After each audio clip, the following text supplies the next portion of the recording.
Hi friends, welcome back to our channel Appetite Adda. और मैं हूं नमिता और लास्ट 3 ईयर से मैं मेरी फैमिली के साथ थाईलैंड में रहती हूं। और अक्सर हमें ये क्वेश्चन पूछा जाता है कि थाईलैंड आने के लिए कितना बजट होना चाहिए और थाईलैंड में घूमने जैसा क्या क्या है और थाईलैंड के लिए कौन सा टाइम बेस्ट है। इसलिए हमने सोचा इस पे एक डिटेल्ड वीडियो बनाना चाहिए जिससे आपको एक क्लियर आइडिया आ सके कि थाईलैंड आने के लिए मिनिमम कितना बजट होना चाहिए और थाईलैंड आने के लिए बेस्ट टाइम कौन सा है। इस पे हमने ऑलरेडी एक डिटेल वीडियो बनाया है जिसे मैं ऊपर आई बटन में मेंशन कर दूंगी, तो थाईलैंड ट्रिप प्लान करने से पहले उस वीडियो को जरूर चेक करना। तो आज हम डिस्कस करने वाले हैं price for flight, food, accommodation, travel insurance, transport, overall budget for entire Thailand trip. और साथ में मैं कुछ ऐसे टिप्स शेयर करूंगी जो आपके बहुत काम आएंगे। तो चलो वीडियो को स्टार्ट करते हैं। तो हम कंसिडर करने वाले हैं 1 वीक की थाईलैंड ट्रिप। तो सबसे पहले हम बात करते हैं फ्लाइट्स की। फ्लाइट के चार्जेस इस बात पे डिपेंड करते हैं कि आप कहां से कहां फ्लाई करते हो, जैसे कि इंडिया टू फुकेट, बैंकॉक, पटाया, और साथ ही आप कौन से मंथ में ट्रैवल करते हो इस पे भी डिपेंड करता है। जैसे अगर आप ऑफ सीजन ट्रैवल करते हो जैसे कि रेनी सीजन, तो टिकट प्राइस कंपेरेटिवली लो रहते हैं। तो फ्लाइट चार्जेस हम अराउंड 9000 बात कंसिडर करेंगे for round trip for a person, which is around 22,500 rupees per person. Ticket book करने के लिए स्काई स्कैनर और गूगल फ्लाइट्स बेस्ट ऑप्शंस है, बट हमेशा ट्रस्टेड साइट से ही बुक करना। ट्रस्टेड वेबसाइट का ये फायदा है कि अगर आपकी फ्लाइट डिले हो जाए और कैंसिल हो जाए तो बुकिंग मैनेज करना और रिफंड प्रोसेस करना काफी आसान हो जाता है। और फ्लाइट बुक करने के लिए और एक प्रो टिप, अगर आप ट्रिप प्लान करते टाइम थोड़ा फ्लेक्सिबल है तो आप स्काई स्कैनर पर सोर्स, डेस्टिनेशन और ट्रैवल डेट्स डालकर आप अपना प्राइस अलर्ट सेट कर सकते हो। इससे क्या होगा, जैसे आपके ट्रैवल डेट्स पर उस रूट की फ्लाइट्स की कीमत कम ज्यादा होगी तो आपको ईमेल पे नोटिफिकेशन मिलेगा। इससे आप बेस्ट रेट पे फ्लाइट बुक कर सकते हो। Best thing about visa is अभी थाई गवर्नमेंट ने इंडियन टूरिस्ट के लिए वीजा फ्री पॉलिसी लागू की है, तो आपको अभी वीजा का कोई खर्चा नहीं करना पड़ेगा। लेकिन थाईलैंड में एंट्री करने से पहले आपको 72 आवर्स डिजिटल अराइवल कार्ड यानी कि टीडैक फॉर्म भरना पड़ेगा। ये टीडैक फॉर्म कैसे फिलअप करना है इस पे हमने ऑलरेडी एक डिटेल वीडियो बनाया है, मैं उसको ऊपर आई बटन में मेंशन कर दूंगी, आप उसको डिटेल में चेक कर सकते हो। इस डिजिटल अराइवल कार्ड के लिए कोई भी चार्जेस नहीं है, ये टोटली फ्री ऑफ कॉस्ट है। अब बात करते हैं करेंसी की। थाईलैंड की करेंसी है थाई बात, इसे अक्सर सिर्फ बात भी कहा जाता है। इसका कन्वर्जन रेट 2.5 रुपीज पर बात होता है जो समय समय पर चेंज होता रहता है। अब हम इस पे बात करते हैं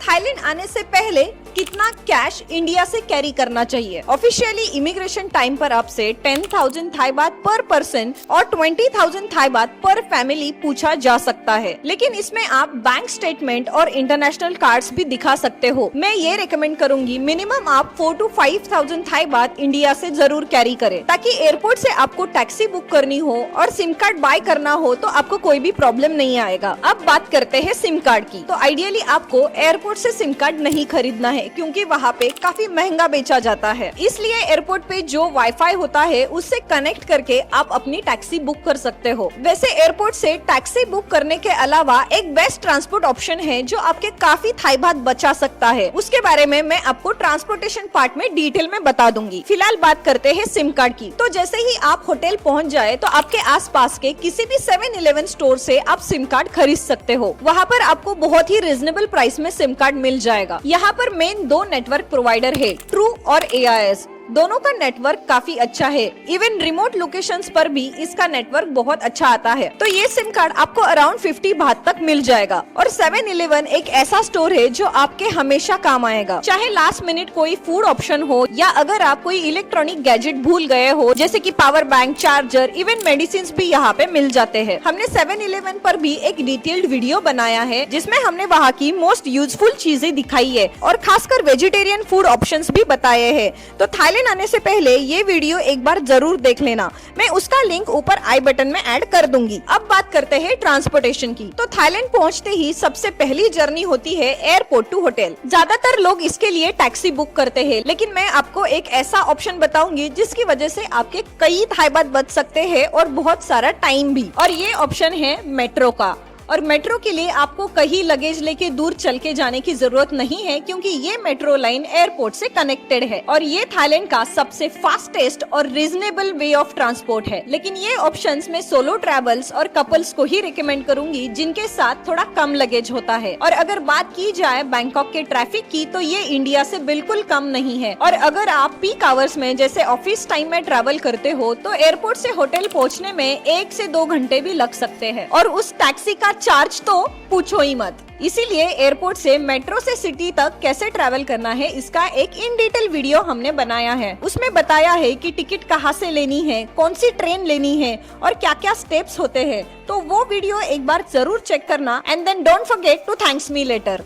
मेट्रो से आपको अराउंड 20 to 25 मिनट्स लग सकते हैं और टैक्सी से आपको 1 से 2 घंटे। तो नाउ चॉइस इज योर्स। अब बात करते हैं इंटर सिटी ट्रांसपोर्ट फैसिलिटीज की। इंटर सिटी ट्रैवल के लिए आपके पास कई ऑप्शंस है, जैसे कि बस, मेट्रो, टैक्सी, टुक टुक। और अगर आप सिंगल ट्रैवलर हो तो आपके लिए मैसेंजर बाइक सर्विस भी अवेलेबल है। इन सारे ऑप्शंस को डिटेल में देखने से पहले एक बहुत इंपॉर्टेंट ऐप है जिसको आपको डाउनलोड करना चाहिए, वो है मूव इट। अगर आपको किसी भी पॉइंट से दूसरी जगह पे जाना है तो ये ऐप आपको पूरा गाइड करेगा, जैसे कि कौन सी बस, कौन सी ट्रेन, कितना टाइम लगेगा, सब कुछ। अब बात करते हैं टैक्सी की। यहाँ पे ग्रैब और बोल्ट ये 2 मेन ऐप्स है जो हमारे ओला और उबर जैसा काम करते हैं। आप इन दोनों ऐप्स पे कंपेयर करके आपकी राइड बुक कर सकते हो। टैक्सी थोड़ा एक्सपेंसिव ऑप्शन होता है एज कम्पेयर टू बस और मेट्रो, लेकिन अगर बैंकॉक के धूप से बचना है तो ये बेस्ट है। और आप चाहे तो बिना ऐप के लोकल टैक्सी भी ले सकते हो, वो कई बार ग्रैब से भी सस्ती पड़ती है। नेक्स्ट ऑप्शन है बस। इसके लिए वाया बस नाम का एक एप्लीकेशन है जो आपको बस का एग्जैक्ट लोकेशन, अराइवल टाइमिंग सब कुछ दिखा देगा। ये बस के लिए बहुत यूजफुल ऐप है, तो अगर आप बस से घूमना चाहते हो तो ये ऐप जरूर डाउनलोड करना। अब बात करते हैं मेट्रो की। अगर आप ट्रैफिक से बचना चाहते हो तो मेट्रो एक बेस्ट ऑप्शन है, लेकिन ये ऑप्शन सिर्फ बैंकॉक में अवेलेबल है। पटाया, फुकेट, क्राबी में मेट्रो की फैसिलिटी नहीं है। अब लास्ट में रहा टुक टुक का ऑप्शन। आप इसे लास्ट में ही रखना क्योंकि ये सबसे एक्सपेंसिव ऑप्शन है, कभी कभी तो टैक्सी से भी ज्यादा एक्सपेंसिव। तो मैं कहूंगी वन टाइम एक्सपीरियंस के लिए ये अच्छा है। और हाँ, सबसे कन्वीनियंट ऑप्शन है बाइक रेंट करना। लेकिन अगर आपको यहाँ पे बाइक रेंट करनी हो तो आपके पास इंटरनेशनल ड्राइविंग लाइसेंस होना जरूरी है। इंडियन ड्राइविंग लाइसेंस थाईलैंड में वैलिड नहीं है, तो अगर आपका यहाँ पे बाइक रेंट करने का प्लान है तो इंटरनेशनल ड्राइविंग लाइसेंस लाना बिल्कुल मत भूलना। तो ट्रांसपोर्टेशन के लिए हम अराउंड 200 to 300 थाई बात का बजट रखते हैं, तो for a week it's around 2100 Thai baht. चलो अब बात करते हैं खाने की, मतलब फूड की। यहाँ इंडियन रेस्टोरेंट की बिल्कुल कमी नहीं है, लेकिन अगर आपको यहाँ का थाई फूड अच्छा लगता है तो आपका काफी बजट बच सकता है, क्योंकि यहाँ पे थाई फूड बहुत रीजनेबल प्राइस में और बेस्ट हाइजीन के साथ स्ट्रीट्स पे भी मिल जाता है। लेकिन अगर आपको थाई फूड पसंद नहीं आता और आप सिर्फ इंडियन फूड प्रेफर करते हो तो आपका बजट थोड़ा हेवी हो सकता है, क्योंकि यहाँ इंडियन फूड थोड़ा एक्सपेंसिव है। हमें तो थाई फूड बहुत ज्यादा पसंद है, तो मैं सजेस्ट करूंगी एक बार आप थाई फूड जरूर ट्राई करें। और अगर आप नॉनवेज खाते हो तो यहाँ पे आपके लिए बहुत ज्यादा ऑप्शंस अवेलेबल है। मैं आपको कुछ थाई फूड डिशेस बताती हूँ, वो आप यहाँ पे जरूर ट्राई करना। आप chicken BECIL fried rice try कर सकते हो, जिसे थाई में कपावकाय कहते हैं। और एक बहुत फेमस डिश है पद थाई नूडल्स, इसे भी आप जरूर ट्राई करना। ये दोनों डिशेस आपको बहुत ही रीजनेबल प्राइस में इजीली कहीं भी मिल जाएंगी, अराउंड 50 to 60 बाट में।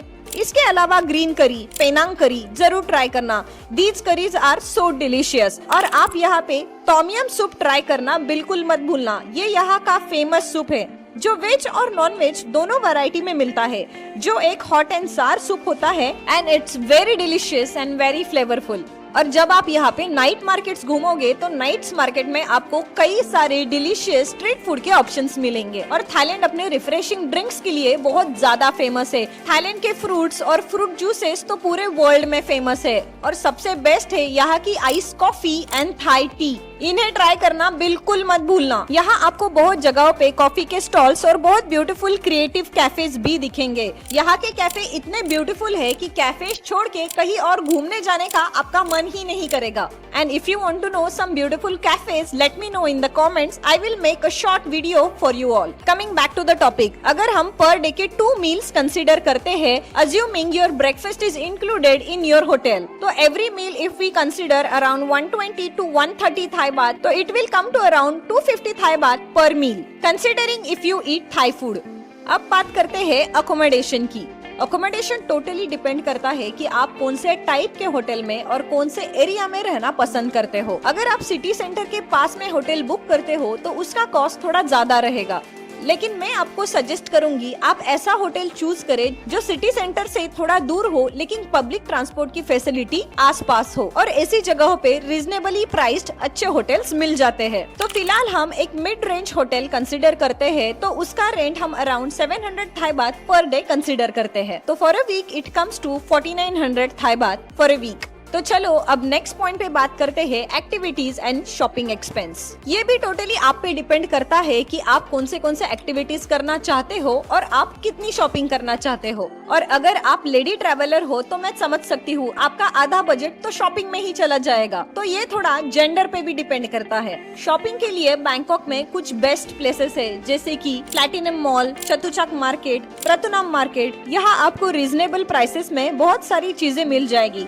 कपड़े, एक्सेसरीज, सुवेनियर्स और बहुत कुछ। एक्टिविटीज की बात करें तो मैंने बैंकॉक और पटाया में देखने जैसे बेस्ट प्लेसेस क्या क्या है उस पे एक डिटेल्ड वीडियो बनाया है, उसको मैं ऊपर मेंशन कर दूंगी, वो वीडियो जरूर चेक करना। तो शॉपिंग का एक्सपेंस हम मानकर चलते हैं 2000 थाई बात और एक्टिविटीज का एक्सपेंस हम कंसिडर करेंगे 5000 थाई बात। और अब हम बात करते हैं सबसे लास्ट पॉइंट पे, जो है ट्रैवल इंश्योरेंस। ट्रैवल इंश्योरेंस एक असल में ऑप्शनल चीज है, लेकिन मैं आपको स्ट्रांगली रिकमेंड करूंगी कि आप ट्रैवल इंश्योरेंस में जरूर इन्वेस्ट करें, क्योंकि इन केस अगर कुछ गलत हो जाए, भगवान ना करे ऐसा किसी के साथ हो, लेकिन हर एक सिचुएशन के लिए रेडी रहना ही रियल मैच्योरिटी होती है। तो ऐसे सिचुएशन में ट्रैवल इंश्योरेंस ही आपके बहुत ज्यादा काम आएगा। मैंने खुद थाईलैंड में ऐसे कई सिचुएशंस देखे हैं जहां टूरिस्ट ने ट्रैवल इंश्योरेंस नहीं लिया और बाद में उन्हें बहुत ज्यादा पछतावा हुआ। इसलिए मैं कहूंगी आप जरूर ट्रैवल इंश्योरेंस में इन्वेस्ट करें। इसकी कॉस्ट अराउंड 200 to 300 थाई बात होती है और ये है हमारा टेबल फॉर्मेट में पूरा एक्सपेंस कैलकुलेशन। और अगर आपको ये वीडियो अच्छा लगा तो मुझे कमेंट्स में जरूर बताना, ताकि ऐसे ही इंफॉर्मेटिव वीडियोस में आपके लिए लाती रहूंगी। तो चलो इस वीडियो को यही एंड करते हैं और मिलते हैं ऐसे ही किसी इंटरेस्टिंग एंड इंफॉर्मेटिव टॉपिक के साथ नेक्स्ट वीडियो में। बाय।